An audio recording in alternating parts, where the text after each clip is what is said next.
Hey, everybody, Debbi Starr here. So, what is the most important thing you should have when you're first building out your business? A way to talk to people. Because the more you can bring people closer to you, have a one to one live discussion, the better it is. Well, how do you do that with your online business? You need a calendar. And if you followed me any length of time, you know that I love GoHighLevel because it's an all in one marketing platform. And what I'm going to show you today is how to set up your calendar. And so we're just going to create a quick little discovery calendar. And I'm just going to show you how easy it is. And based on this date, this is April 2025. Things are changing rapidly, but as of this month, this is how you set up your calendar and all the automations that go along with it. So let me share my screen and I will hop over here. So I am inside of GoHighLevel / Funnel Gorgeous. In any of the white label programs that might be using GoHighLevel on the back end. And over here to the left, we want to click on calendars. Now, don't judge me because I have all these different calendars here. But what we're going to do is we're going to create a calendar. Let me say this. There's also different types of calendars now, depending on when you kind of came into the GoHighLevel. Things have continued to evolve. You can have group calendars and assign people to those different group calendars. So if you had a team of people that took turns with scheduling or taking these appointments, you can also have a service menu. So basically, almost like classroom type calendars. Okay. You can also have rooms. So if you're scheduling rooms or something, and even equipment, I mean, it has really evolved to a lot, but we're just going to do a regular calendar. And over here on the top right, I'm just going to create a calendar. And now here are the different types. Just the personal booking, that's what we're going to set up. This is just one-to-one. Again, if you wanted a class booking, what this means is, let's say you wanted to do a live session with 10 people and you wanted those 10 people to be able to sign up. That's what you would pick. Round robin, it just continues to rotate who gets the next appointment. Multiple hosts with one participant. So if you maybe had two coaches that helped, it uses the example here, a panel interview or committee reviews, so forth. All right. And then event calendar, you can schedule an event and a service like a spa appointment. But again, what we're working on is the personal booking. All right. So we're going to click on that.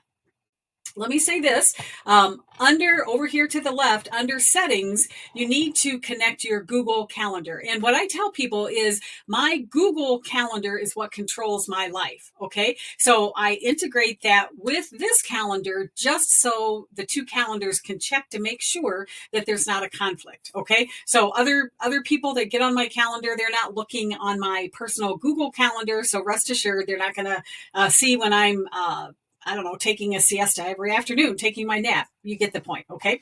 So the first thing we're going to do is give our calendar a name. Now, I'm kind of an emoji girl. I just can't help it. So I'm just going to put a little emoji there. A little side note, when you add these little emojis, it really makes things stand out. I use emojis when I name my funnels, my websites, my forms, you name it, because you might have a lot of templates that's loaded into your account, but anything that you create, if you use a little emoji, you can go right to it. Now, when I'm naming my calendar, I like to be very specific because I can't remember. You'll look over here. I have a 30-minute. A lot of times your appointments are like 30 minutes. Well, my little brain, I can't remember exactly how long these appointments are. So on this one, I'm going to say 15-minute discovery chat. You can call it anything you want. The calendar name will show up. So you want to be attuned to that. And then you select your team member. If you're the only one on your team, then guess what? It's easy. You just select that. And then you give it a custom URL. And again, I try to go with the kind of the same philosophy. Here, I'm just going to do 15-chat, and sometimes it'll tell us that the slug is not valid. I don't think it likes the dash. And sometimes it might say, oh, that one's already taken. So I'm going to say Debbi. Okay. All right. And then how long is this? It's only going to be 15 minutes. That's what I set up here. All right. And then booking availability. Now, Again, it will always look to your Google Calendar. So if next Monday from noon to 5, I've got an appointment, when somebody jumps on my link to schedule, they won't be able to block in that time because I'm already busy. All right. Some people like to, based on what type of calendar, they may say, well, my discovery calls, I'm only going to take those Mondays and Wednesdays.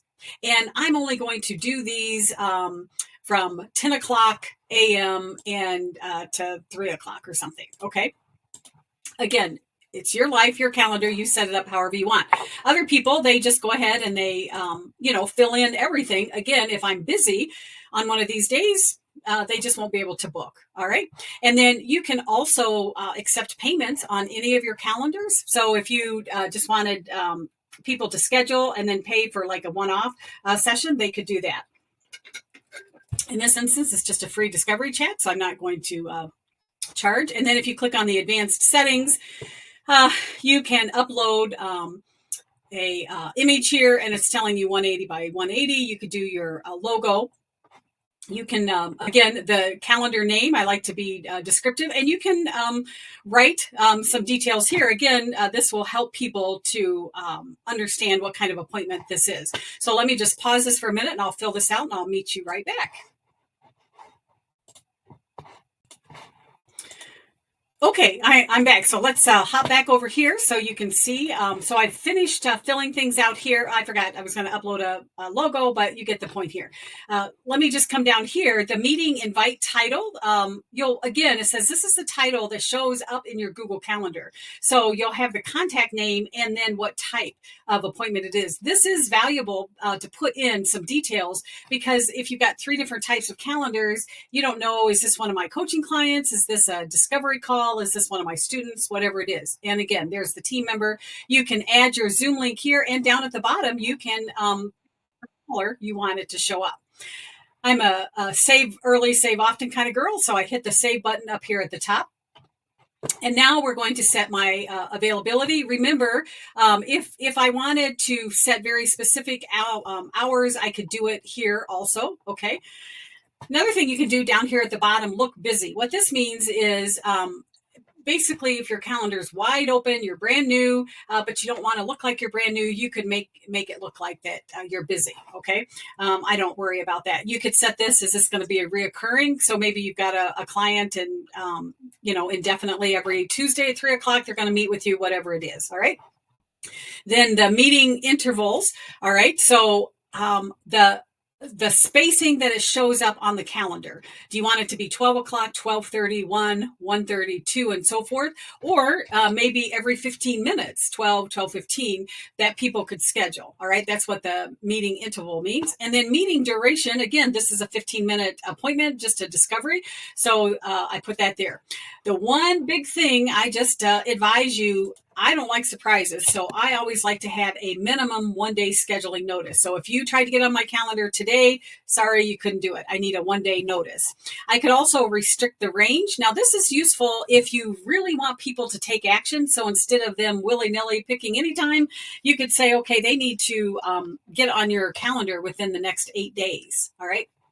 Maximum bookings per day. So how many appointments do you want to allow on your calendar? You can just leave it blank. Hey, if 10 people can squeeze in, the more the merrier. All right. And then maximum booking per slot. So again, this is a 15-minute discovery. So that's all they're getting is 15 minutes.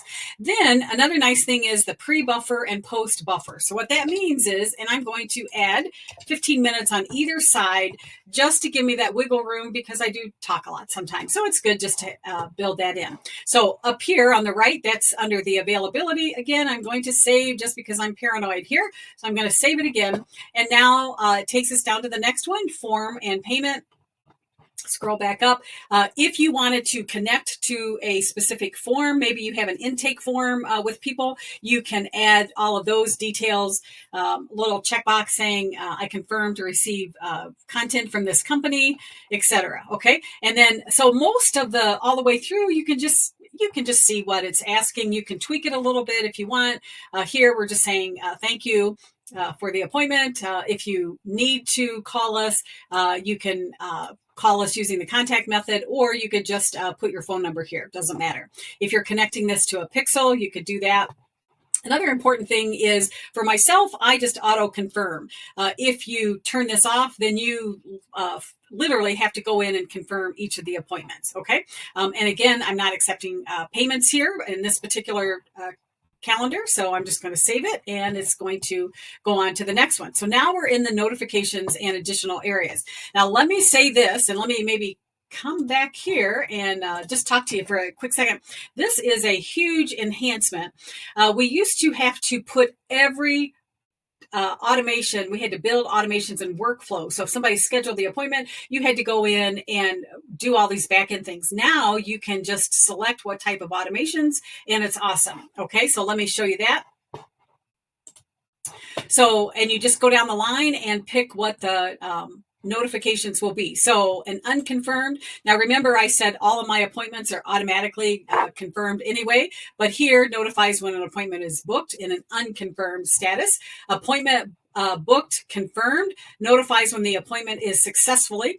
Now notice we have the email and the app for each one of these. As I work my way down here, this will make more sense. So on the cancellation, what do I want? I'm going to click the little pencil, and I'm going to turn this on. And whenever the appointment is canceled, who do I want to be notified? Well, the contact does not need to be notified because they're the ones, well, I take that back. If I canceled it, I guess I would want them to. So maybe I'll leave it on. It's up to you, however you want it, okay? And then if you have a specific template, or you can just use basically the default here, and it's just pulling all of this information. It's just pulling it. So you really don't have to do anything here. Okay. Then who it's from, the from address. So again, it would be from you, sending them to them. All right. I'm going to turn this off for the contact, but for the assigned user, again, I want to be notified if somebody cancels the appointment, and go through and add that additional email. So if you have a team and you want to be notified whenever somebody cancels, even if they're meeting with somebody else. Okay. So now in this instance, we can see that the email is green. So there will be an email sent out if there's a cancellation. Same thing with the reschedule. Again, you just click the pencil and you go through, okay, if it's rescheduled, who gets notified when the appointment is rescheduled? For me personally, I always make sure that I get an email anytime something happens. Now the reminder, this is important, sends a reminder before the appointment. Again, now it's super easy. So we're going to come in and going to turn this on, and who's going to get reminded of the appointment? In this instance, I don't need the reminder because it's already on my calendar, but the contact, I'm going to have a reminder. And here is where we can say 10 minutes before. That's the default. And again, here's just the default time. You can dress this up. You can create your own little template. You can have whatever you want here. Okay. And then the most important thing is right up here, add more. So now I could say 1 day before the appointment, and I could say 2 days before the appointment if I wanted. Okay. So however you want these notifications to go out, you can set as many as you want. And, you know, any details, it's up to you. And then you just save it. I'm not going to bother filling out the rest of the information there. So again, makes it super easy. And then if you wanted some kind of an automatic follow-up appointment, maybe you're asking for Facebook reviews or Google reviews after an appointment or something, you could automatically have an email go out, and you could set it for 2 hours after the appointment. Okay. You can also decide, do you want them and you to be able to use the Google to send invites or to assign contacts and so forth. Okay. You also can make a decision of when do you allow rescheduling, and you can, again, let's say 2 hours, maybe up to 2 hours before they could reschedule. And on cancellation, we'll just do the same thing, 2 hours, okay? And then down here is just kind of a little default message, need to change the event and so forth. So we're making great progress. We're going to save that. And then customization, the GoHighLevel is getting a little better with this. In the future, we'll be able to make it even fancier here. Okay. So we could change the calendar cover image here. We could enhance it with different images, the calendar widget style. Just a little note here, the widget only works with the Neo widget. So if you went to Classic, you wouldn't be able to modify it. Okay. You can change all your button colors, all that kind of stuff to like your branding colors, background color, you name it. You can just add whatever you want. We'll just make a light pink. Okay. And then what you want the name of your calendar, the button to be. And then do you want the calendar title, calendar description, and details to show up? And then you can preview it here. Let's see if it works. And so there's some of the modifications, and notice up here, there's that discovery chat with Debbie. I could go ahead and schedule the time, and then it's going to fill out all of the details. Have to check that little box. All right. So it is that easy. Let me come back here. So it's that easy to set up your calendar, and you can create multiple calendars. Just name them appropriately. So you want to create your coaching calendar, you want to create a discovery chat, whatever it is, and you just go through all the prompts. And again, the back-end automation is wonderful. I just love that they've made all of these changes. So try it out and let me know what you think. And hey, if you happen to catch this on my YouTube channel, make sure you hit the subscribe, and I'll see you in the next video. Take care.